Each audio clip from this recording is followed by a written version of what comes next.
Welcome, welcome, welcome. How bad is the market? How bad are the headlines? How bad is your life? Bad, bad, bad, bad, bad. Seems like that's still the news, even though we've actually had some of our first good news in a while. Time to talk about interest rates. Welcome to the show, folks. This is DFW Real Estate Weekly. We are talking all things residential real estate across DFW, and not only DFW, but certainly mostly DFW. So we'll talk about interest rates. We'll talk about why so many in the media still love the negative, the scary, and honestly to be big giant jerks, in my opinion, because it's not helpful. It does serve their interest in clicks and views and listens, but it certainly doesn't serve you and me out here trying to buy, sell, own, and enjoy our homes. So we'll get into what's really true and what's useful to you. We'll talk about what buyers can and should be doing right now. We'll talk about sellers, what you can and should or should not be doing right now. We'll talk about where to take advantage of the opportunities in the market and certainly how to avoid some of the major pitfalls in the market. Lots to get into as we get into some cooler weather a little bit. I'm so excited, Courtney. It's nice to be outside. Love the fall. Time to talk about how to take advantage of the real estate opportunities, but also how to simply enjoy the home that you're in. If you've got questions, you know how this goes. You should already have this phone number saved in your cell phone. You can call or text anytime when you have real estate needs of any kind. 214-310-0008. 214-310-0008 gets you to the show if we're on air, or it gets you to the team, the Todd Tremonti home selling team, any other time during business hours. We'll be happy to help you with anything related to your home, whether or not you're selling or buying at all. And if you're not ready for a phone call or it's after business hours, you can just head on over to ToddTremontiTeam.com. That's ToddTremontiTeam.com, or just Google my name and spell it as best you can. You will find us. This first segment is, as always, going to be brought to you by Patrick Gleros and his entire team at Cardinal Financial. He is our go-to person if you are looking to get a mortgage, maybe refinance. People are starting to do that maybe a little bit more. I think you're right. We'll talk about that later. Talk under your throat, Courtney. Go ahead now. PatrickGleros.com is where you're going to go. You can start an application directly on his website, PatrickGleros.com. 972-728-3420 is the phone number. NMLS number 308804. Had a long chat with Patrick yesterday. Exciting stuff happening in the world of mortgages. Some new opportunities coming. So if you're thinking about buying and borrowing or refinancing, like Ian said, that's a thing again. You should reach out to Patrick. Patrick, almost a thing. You got to talk about it. We're getting close to it. People are talking about it. Go to PatrickGleros.com. Now, if you have questions about your real estate, you know the drill. 214-310-0008 or ToddTremontiTeam.com. Now, listen, lean in, all right? Nobody trusts the media. I don't know anyone that's like, I get all my news on television and it's excellent. I literally don't know anyone who's like, I read the papers and live by it. I don't know anybody who listens to the mainstream radio news and trust every word of it. I generally just go off the horoscope. Yeah, I feel like that's wise, except for a terrible decision. What is your horoscope? Oh, no. I'm an Aries. Oh, gosh. The Ram. We're not. Nope, you're muted. Nope, we're not going there. That would. Okay, full price Courtney usually is encouraged to join the show, but she's holding a mic and it has no access to the soundboard right now. All right, listen. There's just massive distrust in people with microphones like this. Now, this show, if you've listened for very long, we're not the news. We're not really the media.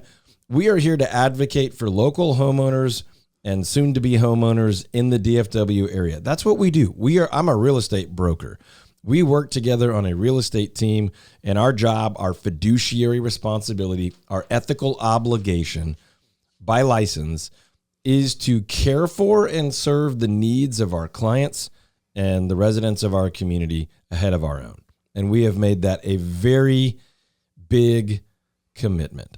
That is not only as a Christ follower, but as a licensed real estate professional, we are committed to serving you, putting your needs ahead of our own. Obviously, that has to make sense within the realm of a for-profit business, but that is our obligation, and we take it very, very seriously.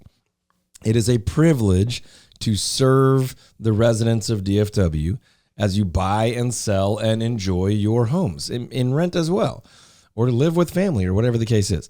That being said, nearly every other source of data is not really intended to advocate for you. It's intended to sell papers or get downloads or whatever.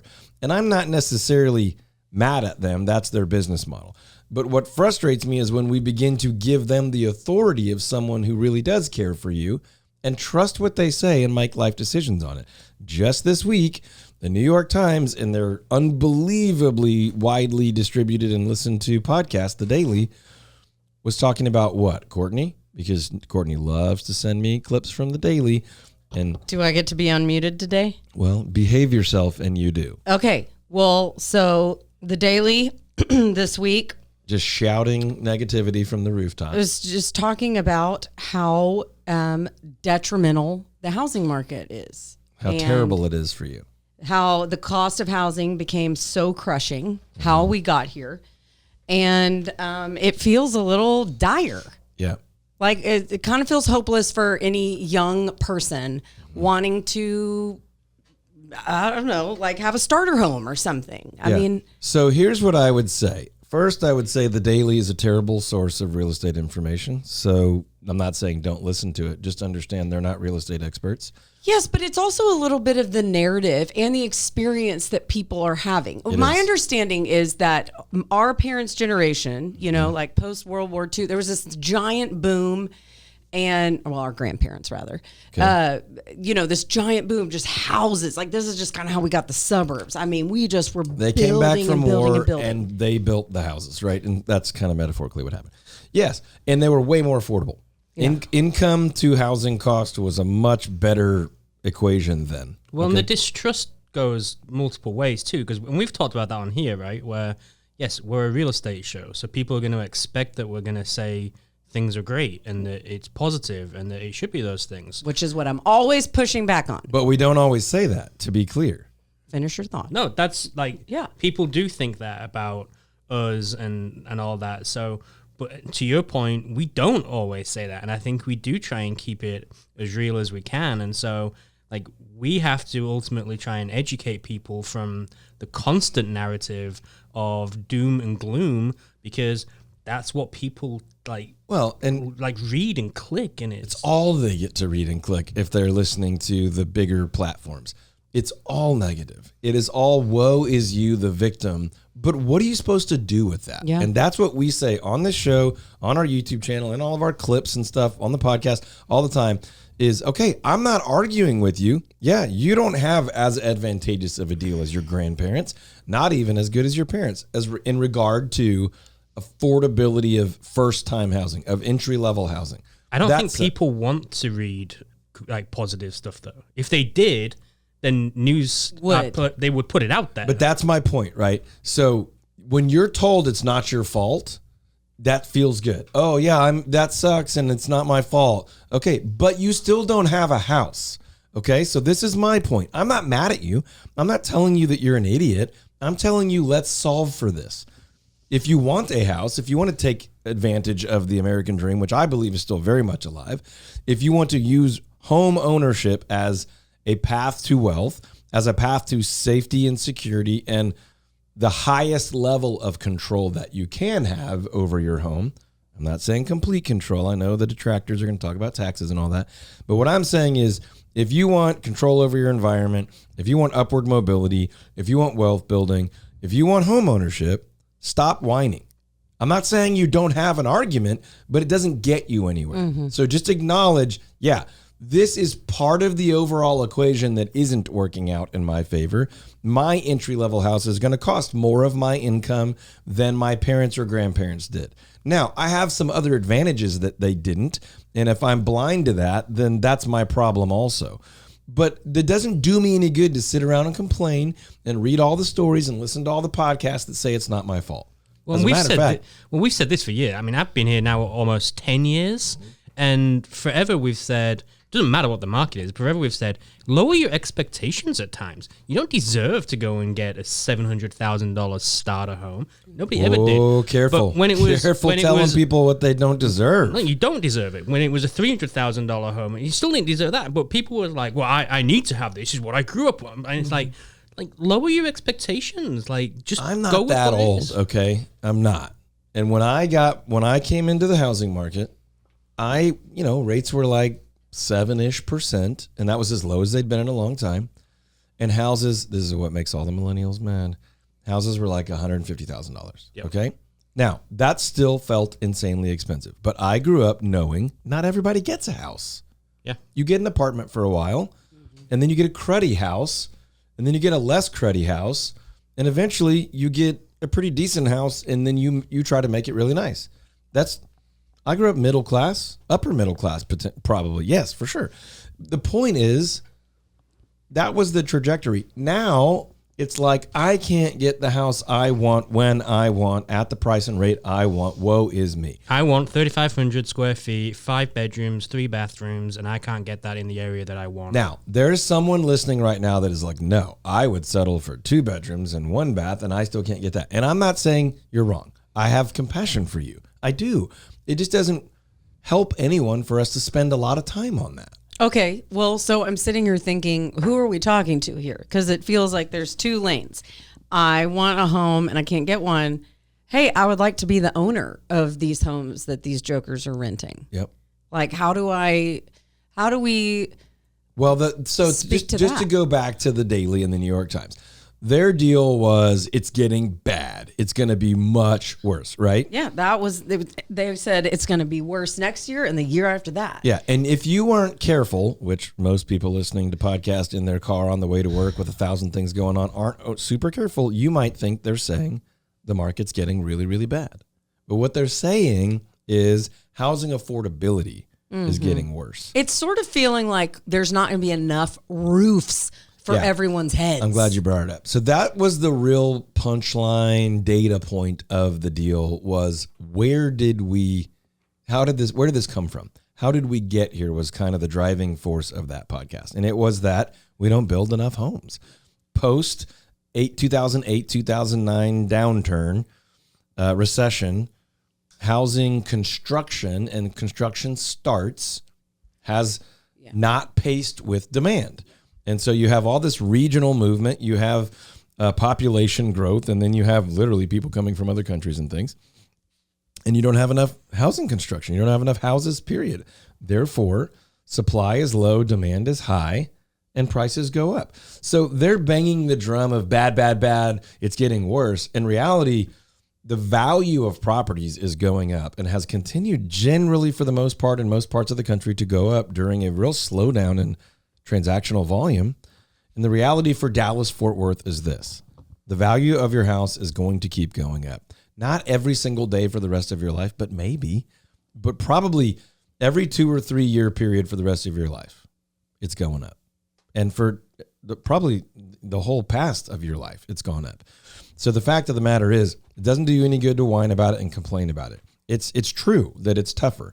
But if you want to participate in the game, Ian said lower your expectations, and that is good advice. What we're not saying, go live in some place you're scared to live or not proud to live, but be reasonable.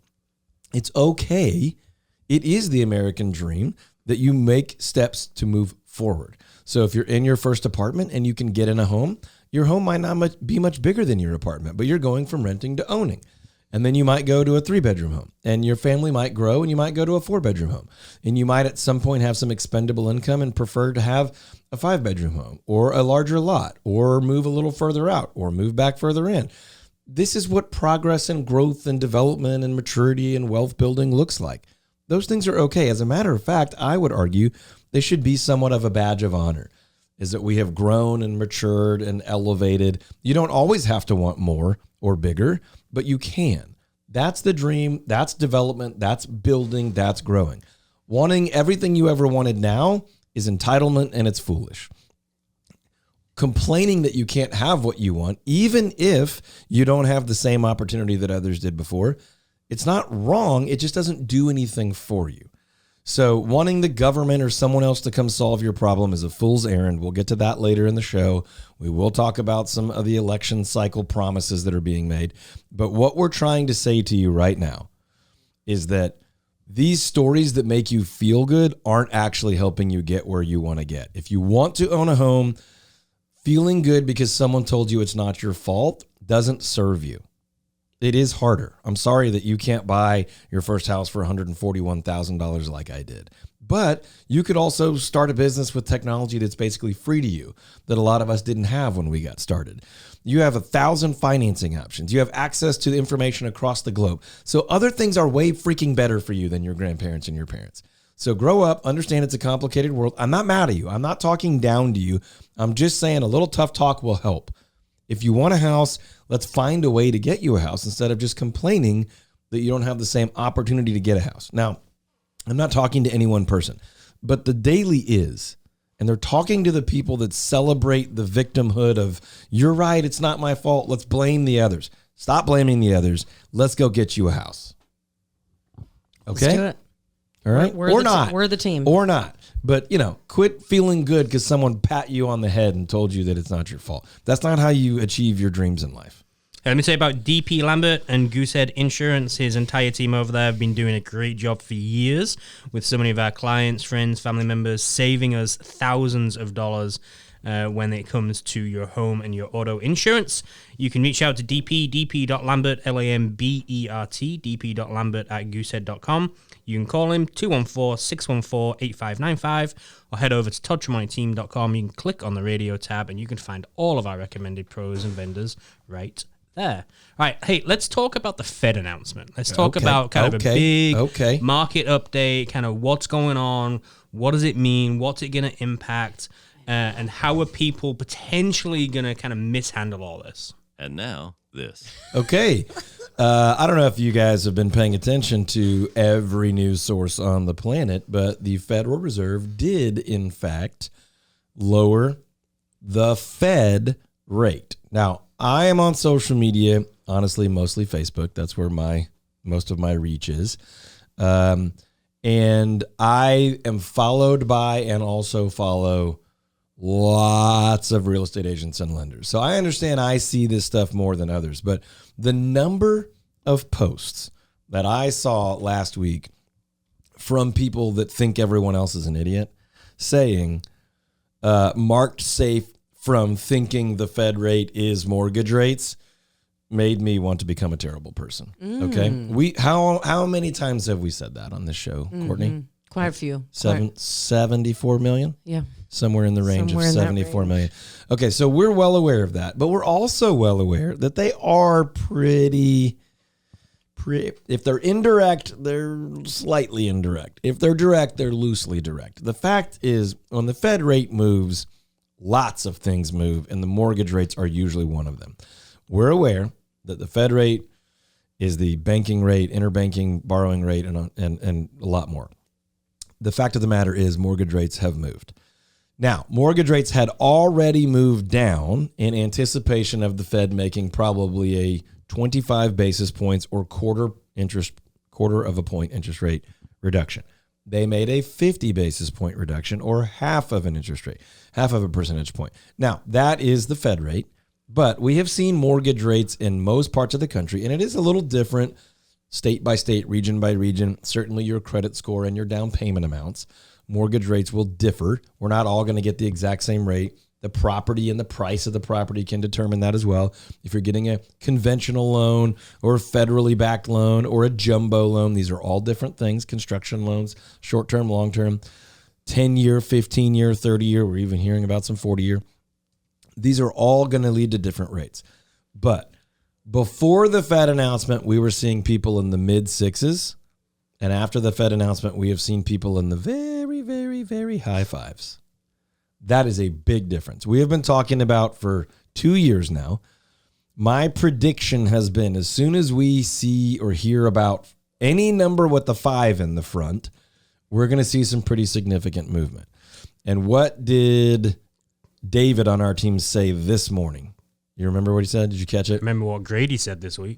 Yeah. So our buyer specialists are saying, okay, Buyers are starting to get off the fence. Buyers are starting to kind of come back out. We've had dozens and dozens and dozens of buyers that have signed with our company and said, okay, we want you to represent us to buy a house, but we're still a little bit on standby lookout. Grady just closed on their very first home this week. Under 6, let's just say. Yeah, I mean, I don't want to give too much. 5 point. I'm careful giving away people's personal information on a mass media What, platform. my rate is like private? If he wants to share it, he can share it. But in the 5s. So the point is this. There's movement because of the movement. The interest rate movement, the Fed rate movement down has caused a little bit of movement in the mortgage rate, but a good bit of movement in buyer activity, right? Home buyers are going, okay, things are moving in my favor. Now, what did we say all last week? Texas two-step. And we said before the Fed announcement, if you could get a house under contract at 2024 prices and then lock in, meaning confirm and sign off on and freeze up and commit to a mortgage rate 3, 4, 5 weeks later, meaning you get a house under contract and then you usually have 30 to 45 days to close, and you don't need to commit to your mortgage rate until the very end of that period. 25 days into that, 40 days into that. That's the rate that may come next week or the following week. And we believe, we as a community of people that pay attention to these things, that those numbers are going to continue to slide a bit. So all that to say, we are seeing borrowers and home buyers getting interest rates in the 5s right now. This is what we predicted. This isn't about us being right. This is just about what should people do with that.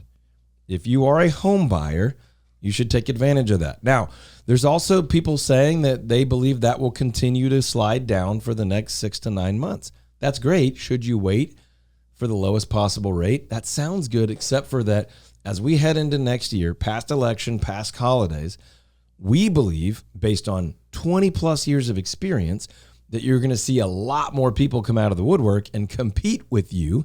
And we believe you're going to see home values shoot up. You know our friend Barbara Corcoran. We've worked with her for a long, long time. We're not currently actively working with her. I'm legally obligated to say that.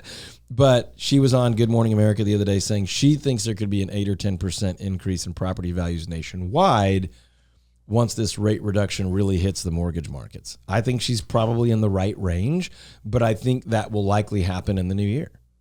I think it's already happening now, but you'll get to that kind of bump in the new year. Do you want to wait for that? Yeah, you might see a slightly lower mortgage rate, 1/4 point or 1/2 point, but you might see a $30,000, $40,000, $50,000 increase in the price of the house, and then it's hard to win then. I say, if you're a buyer, take action now. If you want to refinance next year or a couple years down the road, great. But I say buy at 2024 prices because 2025 prices are going to look a lot higher most likely. If you're a seller, it is a good time to sell when there's buyer optimism, but you don't have to be quite as much in a hurry because we think your value is going to continue to rise. So it's a good time to sell, but it's not like critical. We think it's a fairly critical time to buy right now. Give us a call, 214-310-0008. We can walk you through that. 214-310-0008. 214-310-0008. And of course, you can go to toddtramonteteam.com. Welcome back, party people. Welcome back. In the big butt section of the show, always been popular. Well, we got politicians right now. One in particular, proposing all sorts of home buyer incentives.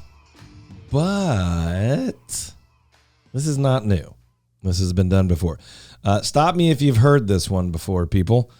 The government is going to help you buy a house because houses are unaffordable. Anyone ever seen? Maybe George Bush, maybe Barack Obama, maybe even Bill Clinton on the financing side. Anyone ever heard of a mortgage crisis? Anyone? Yep. Anyone ever I've heard of it. Anyone ever heard of a housing crisis? Yes. Yeah, once or twice. That's the word. Well, we don't have time to get into it, but from time to time, the government gets involved in housing and says things like, we should give loans to people who can't afford houses. Now, that sounds crazy when I say it. Let me just say it again. Yeah. We should have loans for people that can't afford houses. Mm-hmm. Housing loans. Yep. And then we should give tax credits for people who can't afford houses. Now, look, here's what ends up happening in reality. Not every time, there's exceptions to every rule. But inevitably and generally, the people who don't need these subsidies use them. The people that really, really, really, really needs a careful word here, but the people that would most benefit from them aren't fully able to use them. They cause inflation, and then you own an asset that actually ends up costing you more, and then we have crises.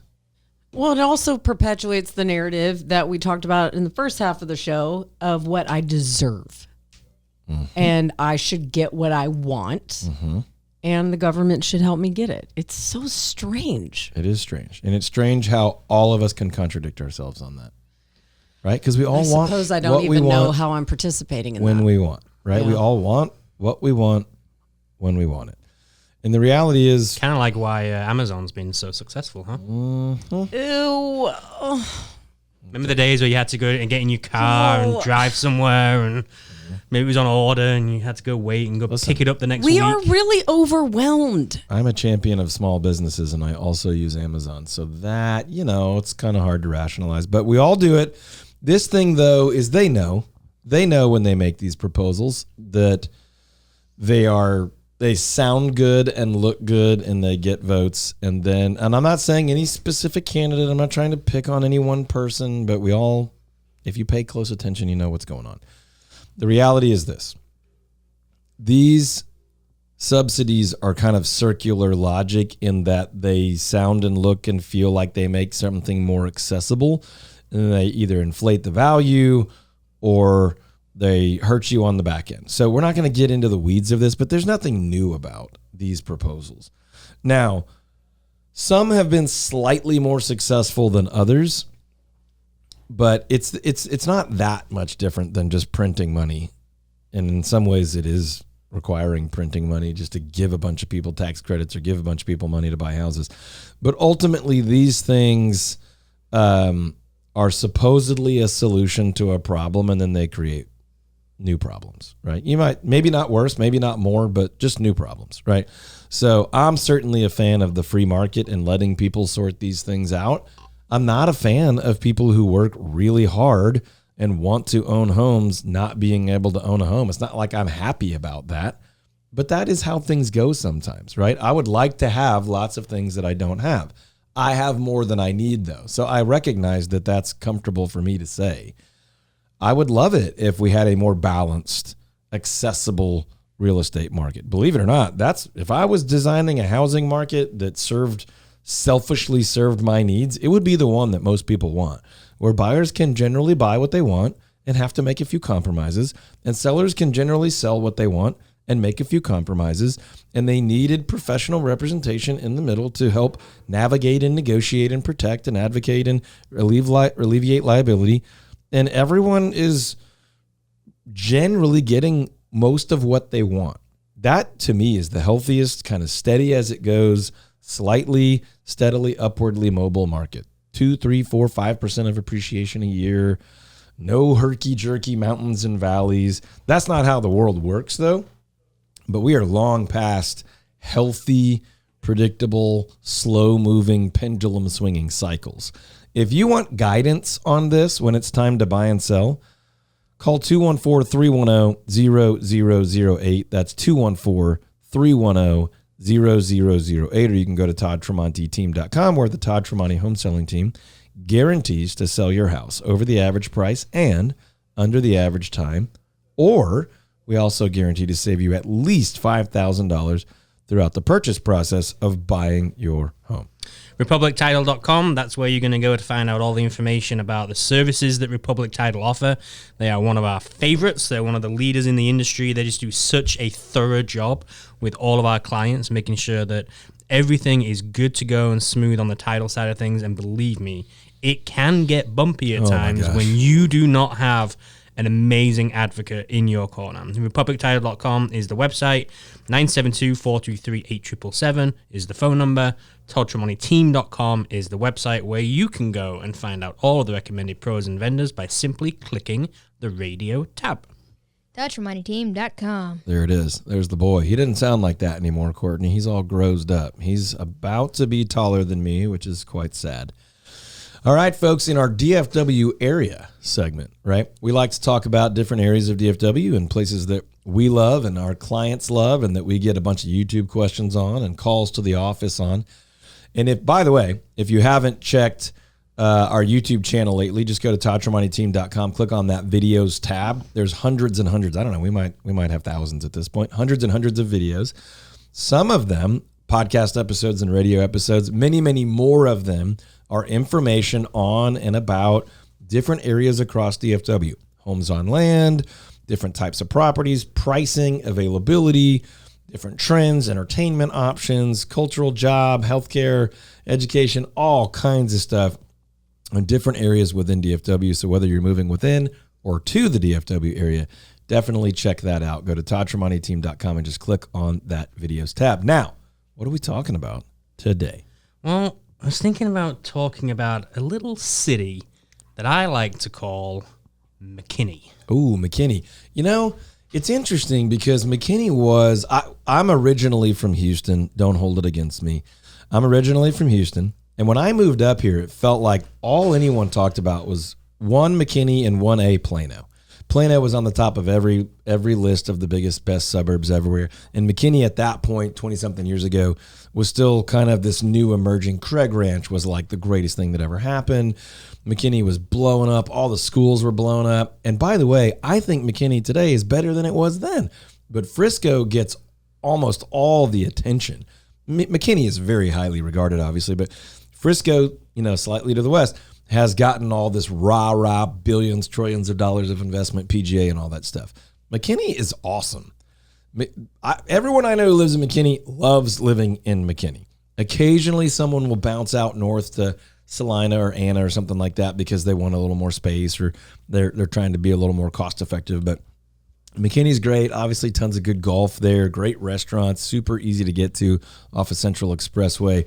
We're big fans of McKinney. McKinney has, in some ways, depending on how you look at it, been a much more approachable market than some of the surrounding areas. Values in some parts of McKinney have been sort of flat-ish the last couple of years, which has made it more approachable for buyers. And honestly, so many people in McKinney don't want to leave that's been helpful to them in regard to their taxes not going up quite as crazy in some other areas. It's not a bad area at all for values. Values have done great, but they haven't gone quite as crazy in some parts of McKinney as in other surrounding areas. And I think a lot of that has to do with literally other areas just getting more attention, getting more commercial development. McKinney in lots of ways reminds me of the Woodlands on north of Houston, where it's not as well known for the commercial, retail, industrial development. It's just an incredible place to live and have a family. Yeah, for sure. And the downtown area is really cool. Yeah, super cool. I hadn't really been there until, honestly, like last year was kind of the first time I'd really gone to downtown going down McKinney. there. We've done some date neat. nights and dinner and stay at some of the older hotels on there and shop and bounce around, get pizza and have a drink. Really, really cool. All right, cool. So let's talk about some homes on land. Why is it that we're passionate about it? We've talked about it on the show now for quite a while. We've got a ton of really cool resources on the YouTube channel. Like, we're creating really good content on homes on land. Yep. But, why are we so passionate about it? Yeah, a couple things. Number one, just absolutely selfishly, ever since I was a little bitty kid, I have dreamt of living on land. Now, I don't mean big farm and ranch acreage, although I love to get out on big land and hunt and fish and play and run around, ride the four-wheelers. But at home, I've always wanted to have an acre or more, right? Or just a big lot. And we do. We live that lifestyle, and many of our friends do. And we just feel, maybe passionate's the word, excited, committed, interested in people who want more space. Privacy, maybe room to play, maybe room to work, maybe room for business or hobbies or family or friends to host and engage and all those things, right? And so we have just found over the last 20-something years in real estate that we connect really well with those people. We understand their wants and needs. And it's one of really two primary areas that we have a wildly unique ability to deliver way more value than other real estate professionals. One is in the desirable neighborhoods all around DFW, and that doesn't mean hoity-toity, although we certainly do high-end. It just means neighborhoods that people are really proud to live in DFW, And then the other one is homes on big lots, big backyards, half an acre to 10 acres-ish. We love doing that. We've been able to do it for a long, long time. We do more of that than most people in the market, and we have agents on our team that are really excited and passionate and are knowledgeable about some of the uniquenesses of those properties. Boundaries, access, fencing, solar, wells, ponds, growing, gardening, soil types, all these things that are maybe not as relevant to your normal neighborhood lot or your smaller private lot. When you get a little more size, you have the ability to have an accessory building or a shop or a larger garage or a pool house or a pool or, during COVID, we talked a lot about this, that people were used to having their home, commute to their job, go to the gym, go to the park, go visit the pool. And we've seen since then, certainly before that, but especially since then, the desire, I just want all of that at home. I don't go into work as much. I want all of that here. I want my home gym, my home office. I want the pool. I want the room to play. I kind of want the park out in the backyard. It's not that I'm hunkering down and don't want access to anyone, or I just want to be private all the time, although some people want that. It's that I want to control that. I don't want anyone else to be able to take those things away from me, or I want it because I want it. And so we enjoy helping those people. We feel like we understand them. And then recently we've seen tremendous amounts of economic data from the Dallas Chamber and many other chambers, from national research talking about remote work, talking about changes in lifestyle patterns, where just more and more people want to invest more and more resources at home, in the home. We're seeing more multi-generational housing. We're seeing people have more side businesses and second jobs and things. And that on-site mentality of I want that at home is growing. And so we want to meet that demand. We've been doing it for a long time, and we really, really enjoy it. So that's the answer to why do we do it. And then how do we do it is we still have a 7-step proprietary marketing system. We do customize that to homes on land when we're helping people sell. And then when we help people buy homes on land, it's like a dream scenario of saying we have dreamt of this lifestyle for a while, or we've lived in an apartment, or we've lived in a traditional home or a smaller home or whatever, and we've been saving and we've been working and we've been dreaming and we've been driving around the edges of town wondering if this was possible. And the joy, literally, there's a tactical, strategic piece of that, but the joy that comes with helping people achieve that dream is really incredible. And when you talk to our agents, Mari and David and Grady and Gibson and others that are getting to help people, here's the keys to this dream, not just this house, but this lifestyle, it's pretty incredible. If you're interested in that kind of lifestyle, that kind of property, give us a call right now, 214-310-0008, 214-310-0008, or online at TouchMoneyTeam.com. Hey, why don't you tell the folks about the wonderful people over at Good Garage Floors? I'll tell you about GoodGarageFloors.com because they made my garage floor good. How about that? Actually, it made it pretty great. So I didn't know I needed this until I saw what was possible. We had it done, and now I'm like really proud of how my garage smells clean and looks clean and is clean and isn't like all cracked up on the bottom and gross and oil dripping. So that I love. No doubt about it. The garage floor is awesome. But honestly, the thing that GoodGarageFloors.com did for us that's the most fun and awesome is they turned my cruddy, cracked up backyard square of concrete into an awesome pickleball, basketball court, entertaining kids, glorious area, right? So not only do they do garage floors, they do concrete surfaces of all kinds. I'm having them look at some pool deck and covered patio stuff as we head into the fall and winter, just to protect those and make them look a little bit better, make them a little bit more accessible, and honestly, a little bit safer. Some of those surfaces are a little too slick at our place, and so we're going to have them come back out and do a little bit more of that. So really, any of your concrete, floor, and even non-concrete, garage floors for sure, indoor, outdoor, residential, or commercial, and GoodGarageFloors.com is offering an incredible 20% discount to our listeners only. Tell them you heard them on DFW Real Estate with Todd Tremonti, and start that all at GoodGarageFloors.com. I did tell them when we had them on the show court, I said they should call themselves Great Garage Floors as opposed to Good Garage Floors. It was a good line. Because they're great. But the website is, in fact, goodgaragefloors.com. Hey, one of the things we love to do is to help coach people, right? To help coach our agents here, to help educate them, make them better, but also to do that nationally with the coaching company that we've got here, and we have agents all around the country that we get to work with. And so, like, why is that important for our listeners to know that that's something that we prioritize and that we put such a big emphasis on here? Because surely everybody's doing that, right? Absolutely not. Everybody's not doing that. 3 main reasons. Number 1, I'm stuck with it. It's a God-given gift and ability that I really love to exercise and use, and I feel like that is my calling, and I'm supposed to do that, right? I'm supposed to use a gift of communication to help other people build businesses that allow them to live the lives they feel gifted and called to live. I really do feel like that's a calling. Real estate, honestly, just kind of happens to be the vehicle that I've been gifted, wonderfully blessed to use to do that. And it turns out that real estate is a business that allows those people that we coach to impact hundreds and hundreds of lives. It's a rare industry where you're often sitting at the dining table talking to people about marriage and parenting and where their kids are going to go to school and where they shop for groceries and the jobs they're going to take and the churches they commute to and the way they invest and save. Real estate touches all those things. It's a massive financial deal. So yes, we help clients one at a time, one family at a time. But then when we get to coach and consult with and help people build businesses all across the United States and Canada, we get to help a business that then gets to help 20, 30, 3, 4, 500 families. The leverage there, the impact is incredible. And what we say in that business is we are here to help you build a business that helps you increase your impact and your income. And so that's number 1, is that I'm gifted with it and I'm kind of stuck with it because it's a calling.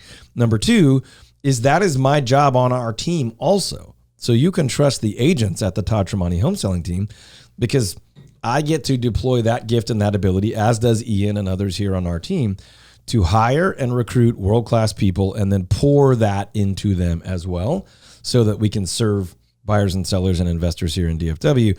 And then thirdly, what's important to our listeners and our friends and our neighbors is you need agents with that mentality. You need to know that a well-trained agent has a strategy for any market, and a poorly trained agent has a strategy for all markets.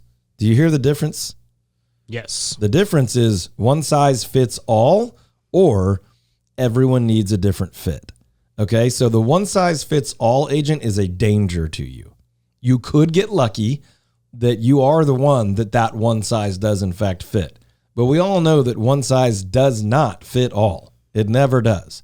So if you're an agent with a spring and summer seller's market strategy only, you're toast in all other markets. And your clients may not know it, but they're often being, not always deliberately, but they're being, harmed or misled or underrepresented. A great agent that is well trained, and this is the point that we train great agents, has a strategy for all markets. They're adaptable. They customize. They're always learning and growing. They are acknowledging that they need to always learn and grow, that they have a plethora of tools on the tool belt so that they can customize a strategy for any client, any family, any property, any season of the market, any area of the market, any interest rate, climate, and on and on and on. So those are the 3 main reasons that it matters that we coach our agents as well as other agents, team leaders, and brokers and other sometimes big giant tech corporate company owners on how to lead in the world of residential real estate. Okay, Court. Put me in, coach. You're in. Apparently you're going to teach us about some real estate today, education. Oh, no, you're going to ask me a question. It's an education bit. Oh, I misunderstood. Courtney learns that. real estate, ladies and gentlemen. This is the part of the show most weeks where Courtney learns a little something about real estate. Now, Courtney's goal here is to tell you that she already knows it. I know everything. Ian's goal typically is to find out if she does, and if she doesn't, she learns it right here before your very ears. All right, here we go. So earlier this week, one of our team members went to a probate court, and I would like you to explain what probate is. Probate. Okay, it's when someone dies and their property is up for grabs. up for grabs. Like anybody can get it. Well, yeah, because it wasn't designated, right? Isn't this when like kids come forward and are like, this is mine? And that's Courtney's music, but I don't know which button to push. You're not all wrong, but you're not all right. This is why a will is important. You're in the ballpark. Probate is a legal process of basically discerning where assets go after death. I think I got it. There are some other wrinkles on it. It's not always that a property is up for grabs. When done well, it's not at all up for grabs. It's very clearly delineated what happens to those assets. So this is why wills and trusts and things like that really matter, so that things are not up for grabs. But you're right. When probate goes wrong, there's disputes and arguments about what goes to who, and often really terrible things happen because families fight over money and things instead of this being done well and it being a blessing to heirs. Now, there's some values and opinions in there, but I'm going to say, generally speaking, it's a B. It's a B. You got a B. Hey. Courtney's still learning, but she's learning less and less as she knows she's more on the honor roll. And more. That's pretty good. Well, that's one way to think about it. All right, folks, listen. Each and every one of us has a unique puzzle to put together when it comes to our real estate, our careers, and our lives. And that happens one piece at a time. This year, we are hosting a conference for real estate agents. If you are a real estate agent or you know and love a real estate agent that you think we could help grow and learn, we have the Real Growth Summit October 22nd, 23rd, and 24th.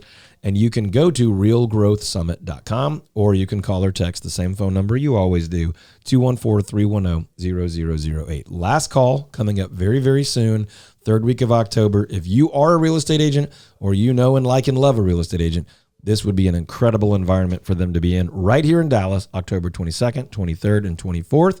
Go to realgrowthsummit.com. If instead you are a DFW resident and you're interested in buying, selling, or more so enjoying the real estate that you already have, you know what to do.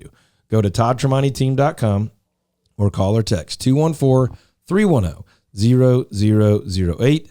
Great show, everybody. Great job, Ian. Great job, Courtney. Hey, great job, WBAP. Google Todd Tremonte and check out over 700 5-star reviews.